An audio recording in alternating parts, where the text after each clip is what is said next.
That's a low point. Yeah. So just being very conscientious of making sure that you're getting the right information in within the short period of time, and please don't make every skit go around 7 minutes, because as people who are hosting the masquerade or have to organize it, we don't like going to 2 a.m. We want to go out and drink, and you guys have to let that happen. It's never intentional. And then that last point there is something Matt's already covered because he's so professional, and that's evaluating it. So like when you've written a skit, get somebody to fucking check it. Just actually get someone to be like, look, is this funny? And then if they don't laugh, it's not funny. If they think that it's rubbish, it's rubbish. Take the criticism and actually review things. Make sure it's a reliable person. Don't go up to somebody who's called themselves like Naruto Yaoi 111 on a forum and ask them to do it, because they'll be like, oh my god, that's great!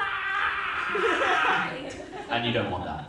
That's their voice. That is their voice. Where are they from exactly?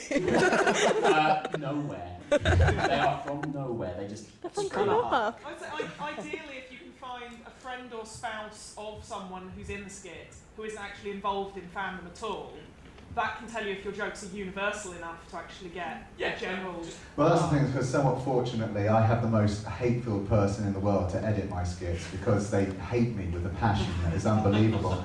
And that's my lovely fiancée, Claire. Hi. You hate me with a passion, don't you, Steve? I really hate your hairy ass. So she makes a fantastic editor, because if it makes her laugh, then I'm pretty sure it'll make everyone else laugh. Oh, hang on. Welcome back, Kelly.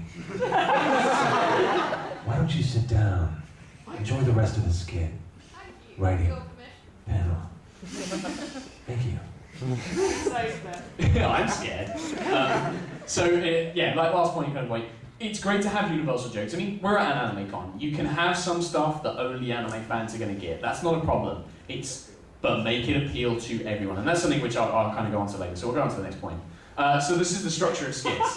So this is good old Horatio Kane explained just there. You've got 4 panels, basically. This is the way I always think about my skits. I've got 4 panels. You've got a setup, which is the start. I put biscuits in there because I didn't know what else to put in the text box. And then you have the middle, which is where you can just do loads of stuff. And then you have the punchline, and then you have the yeah, which is when everyone claps and hopefully you didn't suck.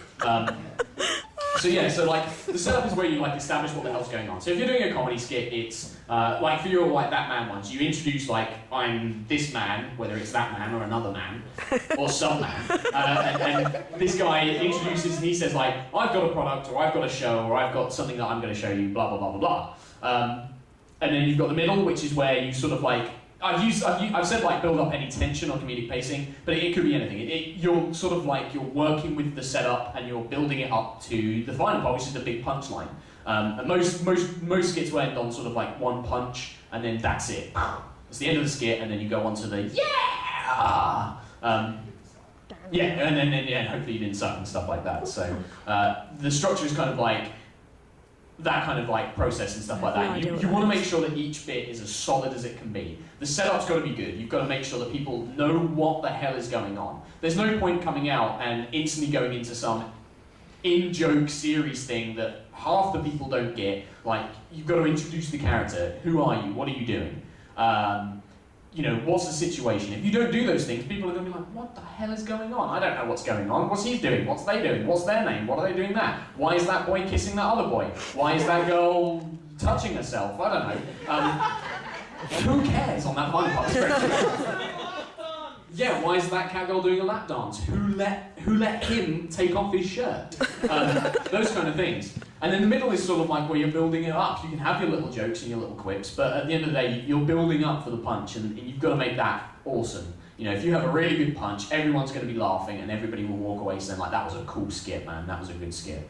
And then the yeah is literally just everyone clapping and you go yeah. And that's the point where you've gone I'm awesome. I'll pass you on to Keith, and he can talk about it if he's got anything to add, and then we'll pass it on to Matt like we have been doing. Not really, to be quite honest. Yes. Oh, thanks, man. I've staged him. Oh, yeah! I'm still gonna keep it. But as Mark's already gone over, though it is okay to have in-jokes in there, this is comedy skit based, we don't do proper stuff like that over here. But look, you're a professional, deal with it, we're just amateurs. We worship you from afar. We're allowed to do this. But yeah, basically you try to make it to appeal as many people as possible. I mean, it's an anime convention, so there's still going to be, you know, a certain amount of exclusivity, is that the right way to say it, to it, but you've got to try and make it to appeal to as many people as possible. So as I said, you can have in-jokes. You've got to make sure the majority of whatever's in there will, even if people are unfamiliar if people are unfamiliar with the series, as long as you do a decent setup, and it doesn't matter if they are or not, because, you know, often it's taking characters outside of their usual context, so you can roll with that. Yeah.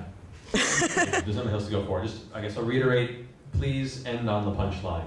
There have been some pretty good comedic skits that, you know, start off pretty strong, and then they meander, and they just kind of fade out, and you're like, oh, what? Well done. You know?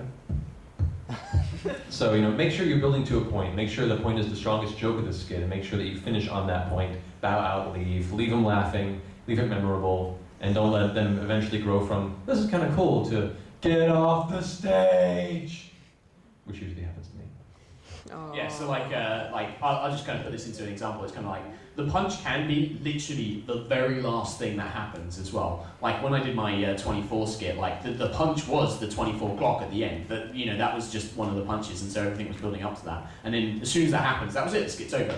Or you can have the punch and then like have a walk off or whatever like that, you know. But it's like Matt says, you've got to have a point in mind. You've got to say, right, this is definitely the strongest point. If I end here, the audience are going to think that was awesome, because they'll be finishing on that awesome point. And that's really what you want. You want to have them laugh at the start, laugh in the middle, and then a big laugh at the end. Or if it's a dramatic skit, you want them going, and then that ends. And I can go any higher if I tried on that last point. Don't make the skit twice as long as it should be. I've already gone over that when you were out. Oh. That's what you get for leaving my skit. Very, very charming. Kelly's a very charming lady, by the way. Very, very charming. So these are the do's and don'ts. I'm using good old X to the Z here to represent. So these are the don'ts, and Exhibit isn't very happy with these. So yeah, these are just some bullet points, but I've been assured that Keith's got his own rant in store for you about these things. So yeah, don't perform a skit that people have seen a million times before. So, you know, do you want to talk about this one? Because I'm pretty sure you've got something to say. I like it when they do yaoi skits, those are good. Oh, God, you Get out. did anime last year. Jesus. Right, yes.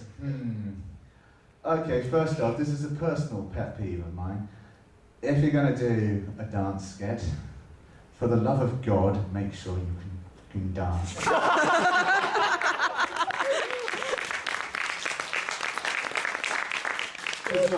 I'm sure you're sitting there watching Haruhi thinking, my God, I just had the most original idea ever. What if we did a Haruhi dance? And when you have that thought, 1,000 sensible people die. I have no problem if people want to do the Haruhi dance, but because it's such an obviously popular thing to go for, if you're going to do it, make sure you can do it better than anyone else in the world ever, which, considering the average convention attendee, no offence, they have, well, I have no rhythm to save my life, but which is why I don't dance. You know, is any dancing in my skits? No! Because I can't dance, I don't get in the pool, metaphorically speaking. So yeah, if you can't dance, don't dance. Make it work. How do you dance in a pool? Sorry, what? How do you dance in a pool? Synchronised swimming. Duh! Yeah, I can't swim, so I don't get in the pool, basically. If you can't dance, don't do a dance skit. You may think you're the most original person on earth, you're not. But, yeah, live with it. I was just going to say, like, if you do have that idea and you are absolutely set that, no, I'm going to do it. I'm going to do that Haruhi dance. I'm going to do it better than everyone else. Do something different with it. Start off with it, fine, do it for a bit. Make a joke of it as well, you know, or do something completely different. Turn it on its head. Do something original. Wrestlers. Turn into sumo wrestlers. That'd be awesome. Do it as sumo wrestlers. You know, do something original with it. If you've seen something and you really, really, really like it. Come on, girl. Come on, Cameron. Well, you're going to have a good time on Sunday Night Live then. No, that's not actually happening. Do still come, that's not happening. No, but it's a case of like, yeah, if you've seen something and you really like it, like, oh, I saw these guys and they did this really good skit and I really liked it, do something, put your own spin on it, absolutely. Oh, Matt's got something to say. Something professional. Oh, professional time. No, There is this wonderful tool that most of us have at our disposal for researching and finding things out called the internet.